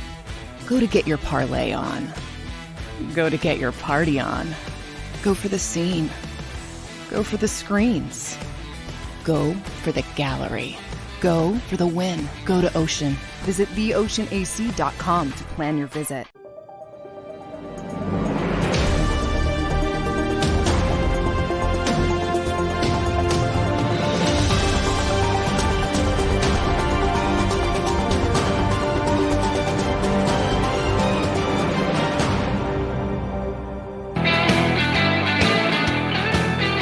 Appreciate you streaming on in here on 365. Make it into the NovaCare Complex safe, Johnny Mac. Johnny Mac exits stage left. Jalen Hurts is going to speak in about an hour and 10 minutes, somewhere thereabouts. I'm lucky enough to have joined me here on Birds 365. When people say PD in football, some people think it means pass defense. No, I say it means Paul Domowitch from the 33rd team and with us here at JAKIB jumping in with me for the final half hour. PD, I know you've been doing this a long time, as have I. NFL draft is something that's fun. It can be all consuming. It's something that you can't wait for it to arrive. And now we're only 3 days away. All the years you've been doing it, what is the biggest surprise the Eagles ever gave you? You thought you had a grasp on it. You knew what they were going to do. Somebody gave you inside information. And then it just went out the window come draft night. Did you ever have a year like that? Oh, yeah, plenty of them, especially with the Eagles. I mean, you go back, I'm dating myself here, Jody, but 1985 when they took Kevin Allen. You remember Kevin Allen? Yes. Oh, yeah. They passed on Jerry Rice, among others. Kevin Allen, 2 years later, ends up in prison for rape. That draft didn't work out so well. For years. Maybe you didn't understand my question. Maybe I poorly asked my question. I'm not asking you who was the worst friggin' pick the Eagles made during the time that Paul Domowitch was covering the Eagles. I'm going the guy that they kept under wraps, that you thought you had a grasp on who they were looking at, brought in for a visit, the positional need they had, and it just came out of left field. Good, bad, or indifferent. The results played thereafter, but the one that they did the best job at just keeping under wraps, and you had no friggin' when the card came up, when Roger Goodell, whatever commissioner called out the name, you go, wait a minute, it's the Eagles we're talking about here. They actually picked this guy? Which is the biggest surprise you ever had? Well, again, I'm going to date myself. 1986, Keith Byers. Very good. The night before, Buddy Ryan called him a medical reject. He was coming out. He missed most of that season at Ohio State with a foot injury. So after Buddy trashed him in an interview the night before, everybody assumed at number 10 that they would take anybody in America but Keith Byers. And who do they take at 10? Keith Byers. All right, then that sets us up perfectly. I didn't even remember. Byers was number 10? Yes. He was the 10th pick in the draft. And the Philadelphia Eagles this year have the 10th pick in the draft. And there is a significant percentage of Eagle people, yours truly included, who believe the Eagles won't take a running back at 10. Are they ready to do it again, Damo? Out of nowhere. Bijan Robinson, Eagles pick on Thursday night. Not seeing it, Jody. I'm with you. Me neither. I can only hope for it because it'd be fun, but yeah, I'm not seeing it either. Byers was the last running back they've taken in the first round of the draft. That's what, 27 years ago, or no, 37 years ago. So I just, I talked to Mike Mayock for a story earlier last week. How's Mike doing? He's doing well. He was headed down Ocean City to spend some time down the shore, which was nice. But I mean, his attitude was, well, yeah, that they might take him if a lot of things happen that they're not expecting to happen leading up to 10. And that could be the case because they don't control what's going to happen in front of them. Trades for quarterbacks, a run on edge rushers, you never know. And, where they could get into a situation where they're sitting there at 10, the 3 or 4 people they thought were going to be there are not there. But Bijan Robinson is, and they say, okay, let's take him. Let's pad our offense and see if we can score a few more points. Yeah, and I hope that's the case, but I don't think it's going to be. Yeah, but we'll have fun with it on Thursday night. All right, Damo, again, you've been covering the Eagles and covering the draft for many years, and you know how the NFL looked at, handled, administered the Wonderlic test. And the Wonderlic test has become passé and is no longer considered.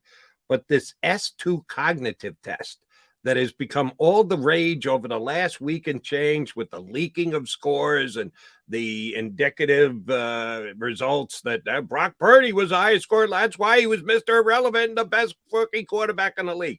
I think they've leaked specific information to make themselves look good that, you can't even think about taking a quarterback unless you've crunched the numbers of the S2 cognitive test. What do you make of this? I'd never even heard of it before this past week, and now all of a sudden it's the defining number that you need to be able to figure out to whether you should or shouldn't draft a quarterback in the draft. What do you make of this test? Well, before the S2, there was another test called the AI. I forget the last initial, but it's similar to the S2 test in that it has to do a lot with reactions. You're looking at things on a computer screen, how quickly you react to them. It's more that than it is in, the intelligence test, which was what Wonderlic was considered and why it's gone because, a lot of people felt it was racially biased, not to mention inaccurate. So these two tests, the S2, I think, has kind of come about in popularity the last 2 or 3 years. It's another piece of the puzzle. I mean, you're not going to turn down information. It seems to be accurate. I mean, guys, a lot of quarterbacks you expect to be considered smart guys have scored well on it. So we'll see. And I read today that you take the test on a like an Xbox, that you take it on a video game format. That what happens if you just don't like video games? I don't know about you, Damo, but I grew up, I'd actually rather go outside and play than sit inside and get a joystick and run my thumb. Now, that's just me, and I'm not CJ Stroud, but what if CJ Stroud just doesn't play video games? So he's not good at it because he doesn't have the confidence that other guys do who live to play video games. I got to tell you, I think this is one of the dumbest things I've heard about the National Football League in a very long period of time. And I'm a CJ Stroud fan to begin with. I will now be rooting for him X-fold, how many times over, just to show that this is the dumbest thing that the NFL has done in a long time. As far as you know, Eagles put a lot of stock in this? They have about 13 clients in the league. I don't know if the Eagles are one of them or not. Okay. All right. Yeah. I mean, like I said, it's just like the combine, just like everything else. I mean, nobody puts, I mean, nobody's making a decision solely on a S2 score. It's just another piece of the puzzle that the teams feel helps them a little bit kind of look at the big picture. I need your take on this because we've been kicking it around for the better part of 2 weeks. Peter King came out with his mock yesterday, and the Eagles taking Nolan Smith at number 10. I have an opinion about Nolan Smith for the Philadelphia Eagles. Not as an overall football player. I think he's a top 10 talent. But with the Eagles, if you got Hassan Reddick on one side, Nolan Smith on the other, two NASCAR package guys, are you of a belief that there's a redundancy in their skill sets and that's not good? Or are you of the belief that, Jody, the only thing better than an unbelievable speed pass rusher is two unbelievable speed pass rushers? Is Nolan Smith a fit for the Eagles at number 10? Yeah, I mean, I think he's a guy. I mean, I wouldn't have a problem with them taking him at 10. I don't think you can have too many speed rushers. My sense is, and I'm just going on my own gut because, Howie Roseman doesn't call me every night to tell me what he's thinking. But I think Lucas Van Ness, the kid from Iowa who's bigger, about 275 pounds, can play outside, can play inside, which is kind of what they need. Milton Williams has been okay in that role as a guy that can slide in and out. But, Lucas Van Ness is a step above Milton Williams. And with losing Hargrave, it kind of addresses needs on both, inside and outside. So I would put him ahead of Nolan Smith, but I think one of those two guys is a very good possibility at 10. Paul Domowitch here with us on Birds 365. All right. We have not had you on since the Jalen Hurts contract came down and got agreed to, right, Domo? Yeah. We kicked around the timing of it and how it came down and the handle it. And is it a player-friendly contract or a team-friendly contract? All you have to know is it's a good contract, and if they can't get it redone 3 years in, it's going to become an ugly contract. But right now, it's a great Eagles contract. Do they make moves around it? This upcoming draft, free agency next year, stragglers that come in and or get released like last year with Bradbury. Is the Eagles' overall talent evaluation and roster construction, how affected is it by the contract they just gave Jalen Hurts? I don't think there's any immediate repercussions, Jody. As you mentioned about his cap number, it's not going to be it's not jumping much this year. Probably not going to jump much next year. Not until 2025. And that's largely because he agreed to a 5-year contract. You can say that, the Eagles won this, and they did from that standpoint, but he helped. He wants a team around him that can win. So, he's averaging $51 million a year. I'm guessing, he said, I'm fine with that. Now let's see about making sure that I have players that I can win with. And, this is going to gives them a little bit flexibility over the next 2 years to do some things that, ordinarily, by the time this cap gets, obscene, which is, when it goes up to like 70 million in 2026, the cap will have gone up about $100 million, and they'll be able to restructure his deal and spread that money out into the future. So, they're looking at a situation now, Jody, next year. What are they? Right now, they've got 5 picks in the first 3 rounds. Probably will get at least 2, maybe 3 more comp picks in the first 3 rounds. That's, that brings it up to about 8. If they make a trade in this draft, say they take that 30th pick and trade down and get a first next year. They could be looking at 9 picks in the first 3 rounds next year. That's not out of the realm of possibility. And that sets them up going forward with Jalen, because that's cheap labor. Those are rookie contracts. And that's at the same time that Fletcher Cox is being put out to pasture. Brandon Graham is saying goodbye. All these older guys that you're saying goodbye to, same time you're replacing them with a lot younger players that don't cost as much. Put out to pasture. It's kind of a harsh way to say it, but an accurate one. And I would say the same thing myself. Is that going to happen with Kelsey? Because I'll be honest, it's 3 years running that I thought that, all right, this is the year that Jason Kelce calls it quits. And he just keeps coming back and playing as the best center in the league and making me look like a fool. Is this going to be it for Jace? You think this is it last year for Kelce? Well, it's strictly his call, Jody. He's earned that. I mean, he's a Hall of Fame future Hall of Famer. The thing with Jason that's different from, say, Fletcher Cox or even Brandon Graham. Brandon had a great year and was coming off an Achilles. So I actually think he's going to be, even at 35 this year, could be a guy that's going to surprise people. But Fletcher hasn't played at the level Fletcher used to play at since 2018, 2019. Right now, Jason's still playing at an elite level, but I think he only wants to play one more year. But then who knows? Next year, maybe he wants to play again. But I think they'd say, okay, let's figure this out. Let's find a number that we can both live with. And, you play as long as you want, as long as you're elite. So, that's kind of the way I look at Jason. All right. And, oh, by the way, he might not want to do that because he's got one of the hottest podcasts on the planet. When he retires, it's going in the dumpster, Jason. I'm sorry. It's just going to bottom out. So if you want to keep getting those big podcast numbers, you better keep playing football for the Eagles going forward. One more guy along those lines, and then we'll jump back into the draft.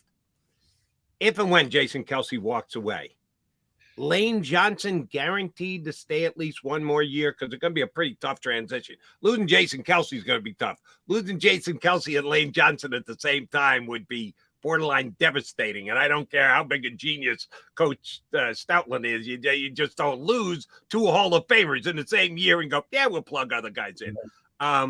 Is Lane's decision as to how long he's going to play affected by Kelce's?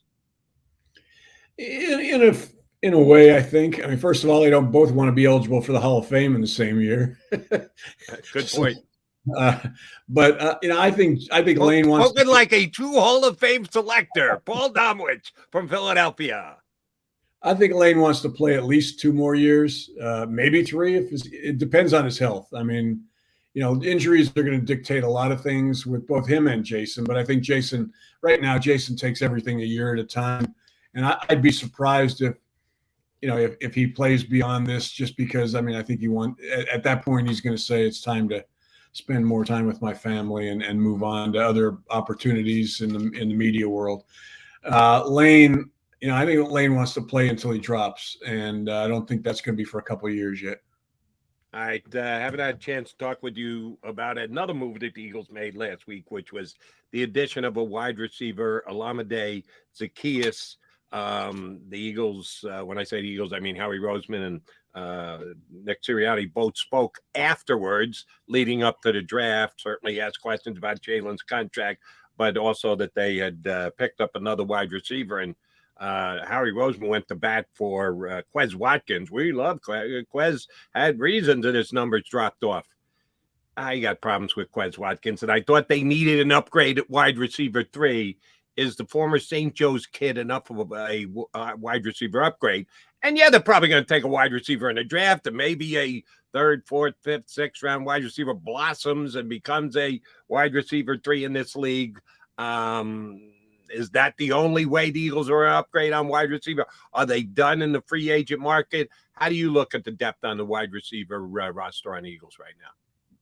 I still think they could use a slot guy. I mean, they let Zach Pascal left. But Quez Watkins disappeared last year quite a bit. He's kind of a luxury.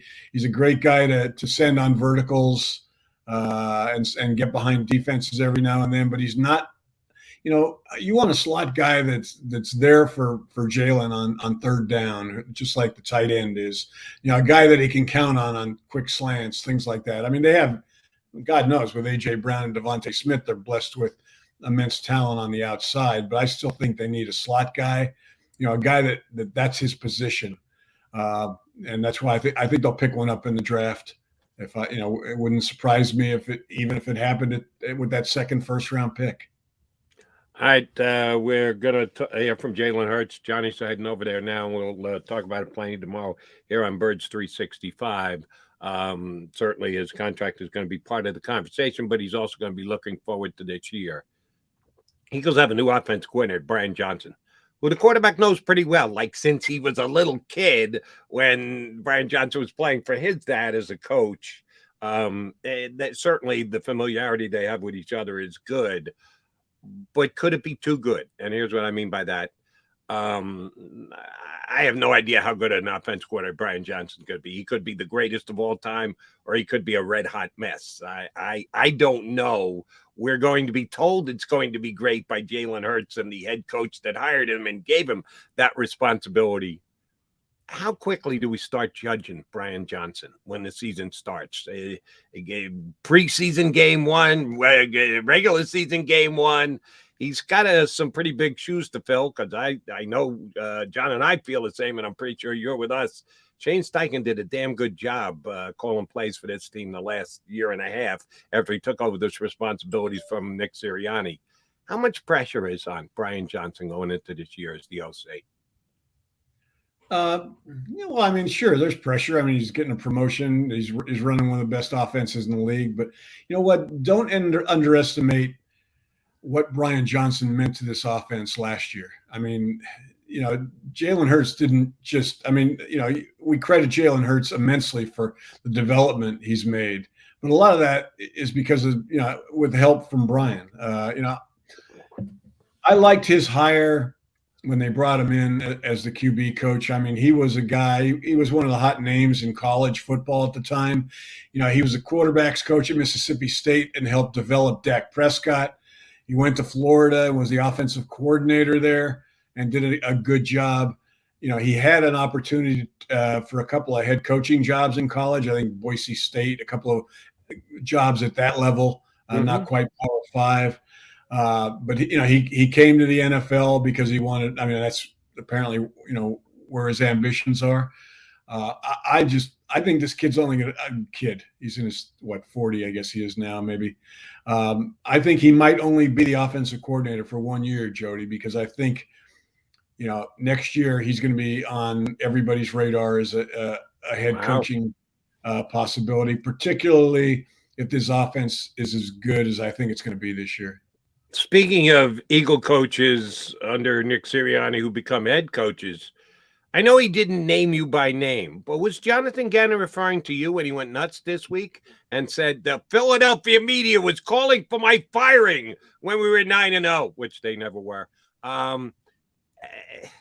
John and I defend Gannon all the time. We did from the day that he was hired and thought he did a heck of a job. And those who overly critiqued him, not the entire Philadelphia media, were off base. Is this portend very poorly for Gannon? Before he ever coaches a game in the league, he's already burning bridges from behind. I was kind of surprised and rather disappointed that he went down that road the other day. What the hell was Gannon thinking? Yeah, I agree with you, Jody. I mean, I was disappointed with him as well. I mean, I was like you, one of the people that thought he had done a good job. I mean, I thought he deserved a lot of criticism. He got a lot of criticism that he didn't deserve. I don't know why he felt the need. I think he got carried away at the podium there, was painting a picture that sounded good.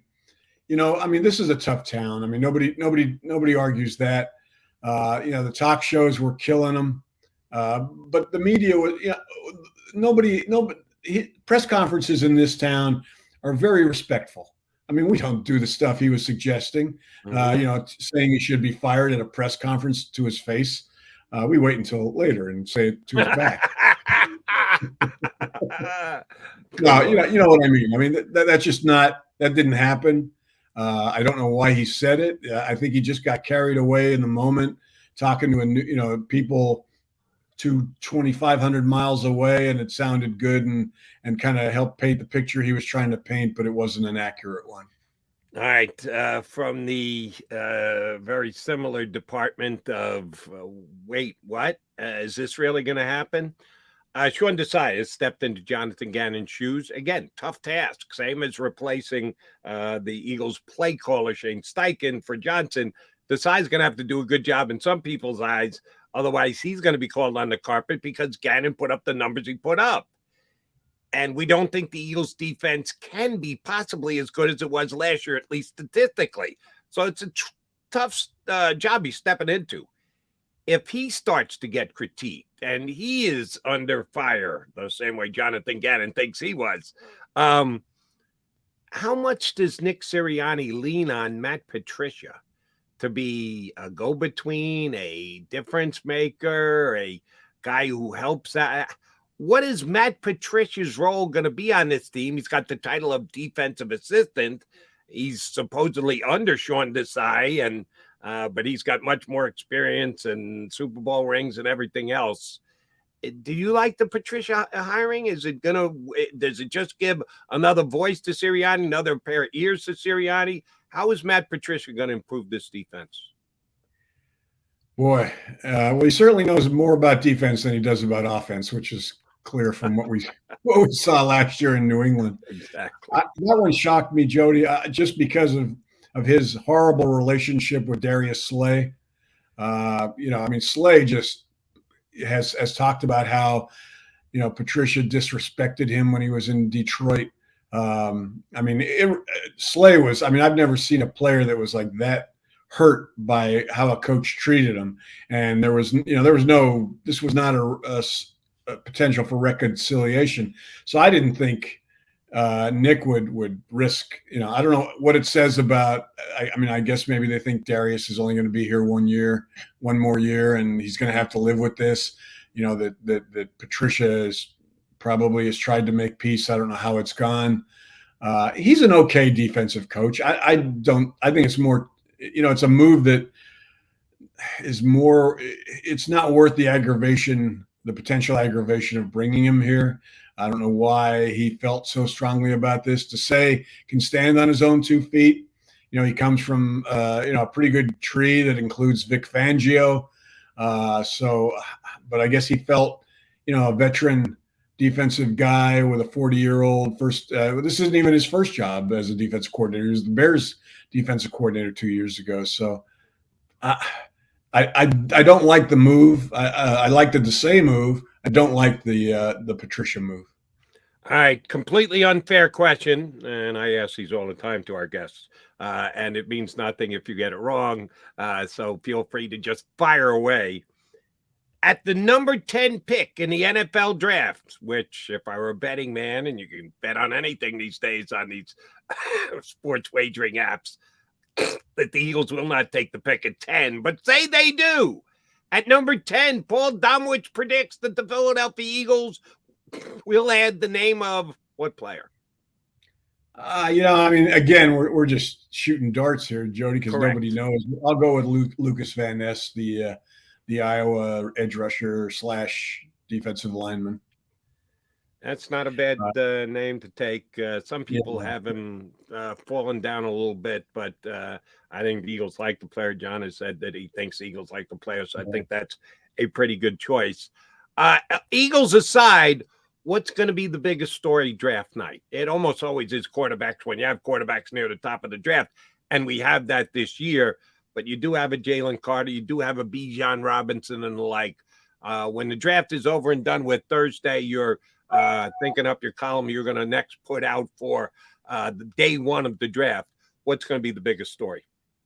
I think it'll be quarterbacks, Jody. There's 5 of them that could go. Nobody's sure. I think Bryce Strong's going to go number 1.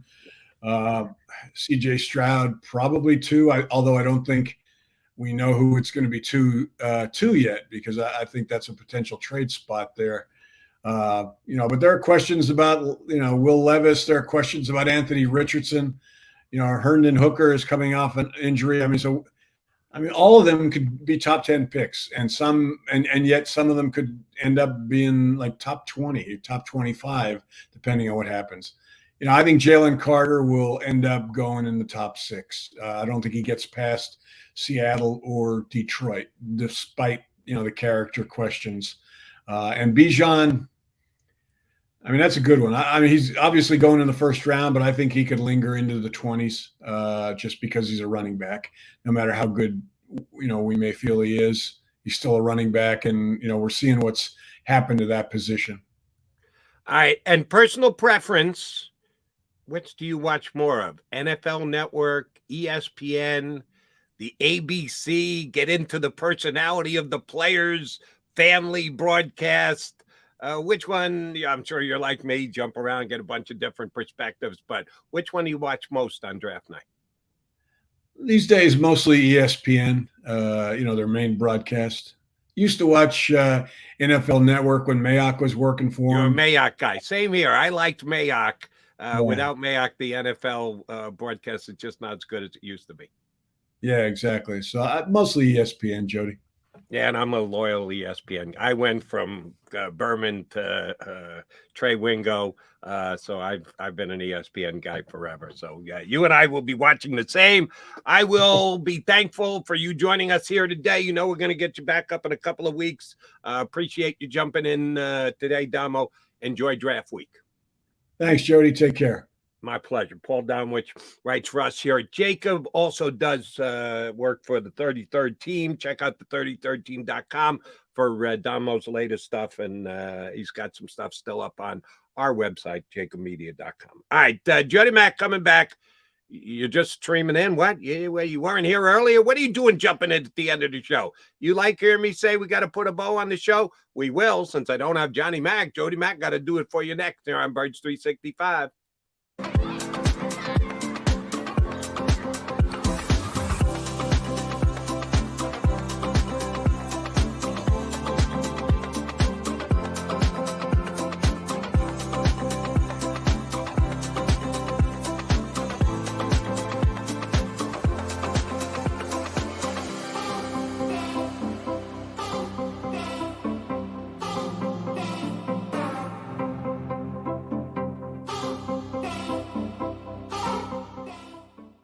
Imagine for a moment that you went to work today and when you came home, you were catastrophically injured. Your life and your family's life. That's what happened to union construction worker Mike Little. I was scared of what the end was going to be, but to be 100% honest with you, I knew I was going to be all right just by talking with Brian. In my heart, I just knew everything was going to be all right. Call the firm and find out why they say, "We got this." Call 215-458-2222.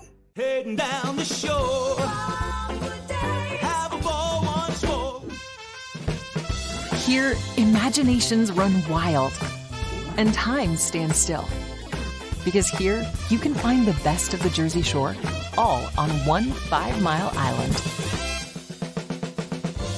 So leave the old you behind and get lost in the woods. Wild, wild, wild wood days.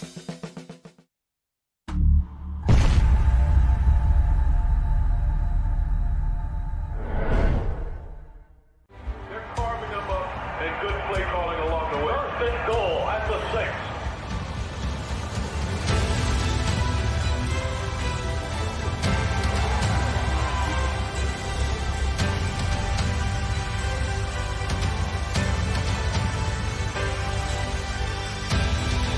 On the field of life, First Trust Bank is there for you. Champions on 3. 1, 2, 3. Because Philadelphia dreams deserve a Philadelphia bank.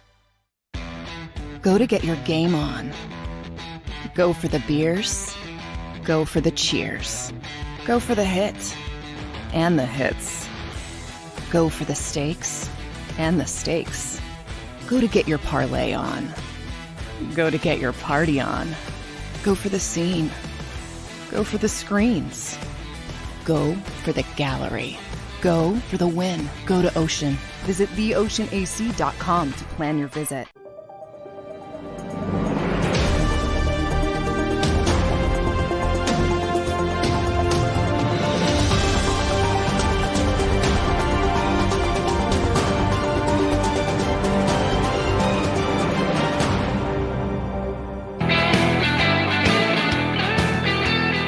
Those of you streaming in right now here on Birds 365, jumped in a little late.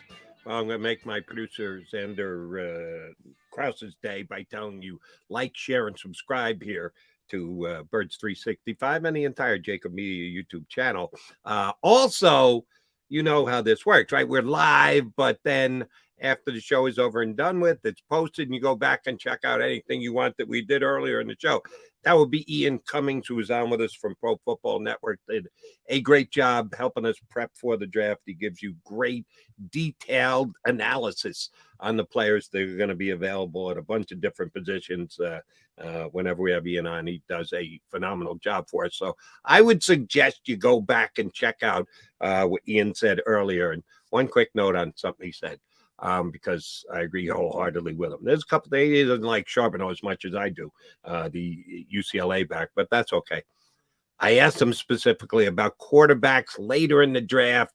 I tried to tie him down to the 4th round even to make it pretty damn specific, even though the Eagles don't have a 4th round pick. 2 names he threw out at quarterback that I like, both of them. Jake Haener. I've certainly mentioned him here on Birds 365, but he's more a guy I've talked about on my national radio show on CBSSports.com. Gutsy, day 3 quarterback. Love to see the Eagles take him. I've been talking him up for 2 years now. And Dorian Thompson-Robinson, who is a fit for the Eagles because he's a quarterback who's not afraid to take the ball down and run with it. Also from UCLA. So I like UCLA guys. Why? I don't know. I'm not a Chip Kelly guy, but I did watch a lot of UCLA football this past year and actually selected them and correctly wagered on them this year. Maybe that's the reason why I like UCLA guys for the Eagles. But Dorian Thompson-Robinson is a good fit if the Eagles are going to take a day 3 quarterback. That being said, I'd still rather have Jake Haener because, like I said, I've been talking the kid up for 2 years. He's a nervy. He reminds me of Derek Carr, another Fresno State quarterback, and he's been a pretty damn good quarterback in the league. Adds just the backup, but that's all that. Remember, that's all Jalen Hurts was when the Eagles drafted him, was just a backup. Now he's a $250,000 guy. And he is talking to the assembled media in a little over a half an hour from now. John McMullen is already over there.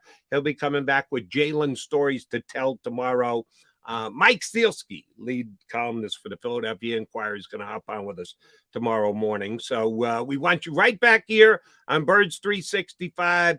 We'll do this again Tuesday, Wednesday, light up the Thursday leading up to the NFL draft. Good week to be aboard with us here on Birds 365. We'll come back in 2 and 2.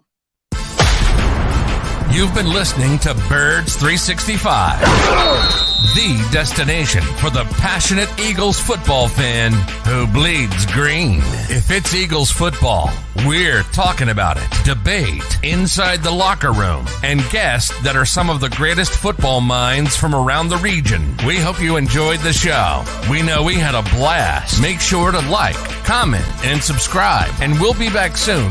But in the meantime, hook up with us on social media at JAKIB Sports. See you next time on Birds 365.